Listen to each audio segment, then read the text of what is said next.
Abdou Aziz Ndiaye promoteur temps dama gis ne moom moo yor buzz bi Sénégal mi ngi wër plateau télévision yi di débale rek sur les pratiques de l'ancien régime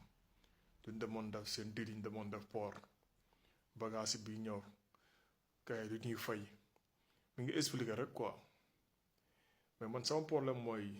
Abdou Aziz Ndiaye dafa demoon gis boppam ci l'ancien régime bi dañu waxante dëgg parce que musul kaas moom jàppoon na ni ancien régime bi ci jamono boobu noonu si business moom yi mu nekkoon ancien régime bi moo baaxoon ci moom parce que mu ngi si mun gis boppam xam nga nit di nga nekk ci benn mbir nga foog ne lii moo gën ci yow parce que loolu nga gis instant bii nii bu fekkee ni am na leneen lu gën ñun nag boobu ñuy xeex di xeex ancien régime bi di xeex système bi dañ gisoon leneen lu gën mais Abdou Aziz Ndiaye promoteur moom xamoon na lépp lu tax mu xaar ba léegi nii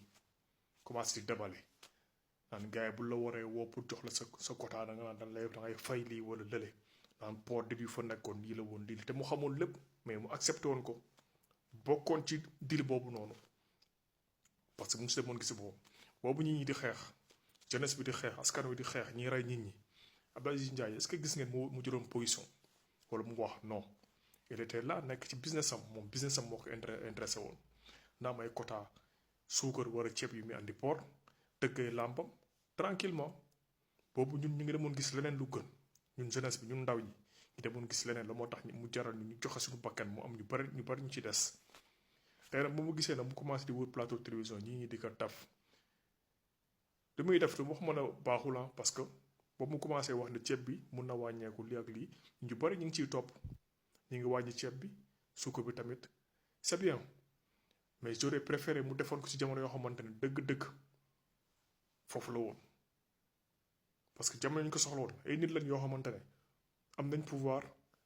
yàlla dimb wa sëgal na leen seen kàddu day sori mais ñoom dañ taxoon benn moment boo xam ne ñii duñ ci wax ñu bàyyi ñu nekk ci combat bi jeunesse bi tey nag buñ ñëwee du ma leen wax ne ni ñuy def baaxul mais tamit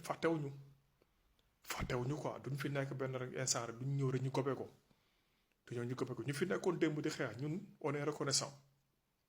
reconnaissant mais tamit kenn du ñëw bëgg ñu guux suñu moyen wala bëgg yéeg suñu moyen bëgg ñu duppe ci kàddu yu neex on va pas oublier bu dañ pardonner et c'est jéggale mais les actes les faits sont là comme ñi ko soxlaa Abdou Aziz Ndiaye nekk fi woon business am la moo ko intéressé woon ay làmbam te mu xamoon dil bi yëpp yu moon xew te mu see wax tey nag bu ñëwee di ci wax nag y a problème dañ jël na ci waxam lu ci baax ñu jël ko